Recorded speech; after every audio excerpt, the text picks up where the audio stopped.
እቺ ልጅ በቃ ሰው ሚላትን መስማት አቆመቻ። አንቺ ምን ፈለክ?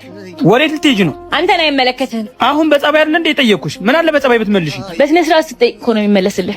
እኔማ የሆነ ፕሮግራም ላይ ይዤሽ ልሄድ ነበረ። ተይው በቃ። እኔም ፕሮግራም አለኝ እንጂ መጥቼ ብተባበርህ ደስ ይለኝ ነበር። ጭራሽ አብሮ መሄዳችንም እንደ ትብብር ነው የምታዩ? አዎ ከእንደኔ አይነት ንግስት ጋር መታየት እኮ ለንደን በረከት።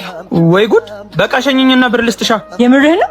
አረ ሰፍ ማለት ብር የለሽም ማለት ነው። አሪፍ አጋጣሚ ነው። በቃ ሸኝኝና ሰጥሻለሁ።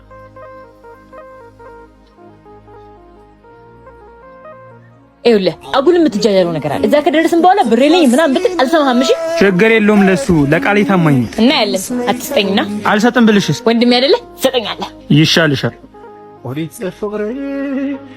በቃ ጀለሶች ጋር ደርሻለሁ። መመለስ ትችያለሽ።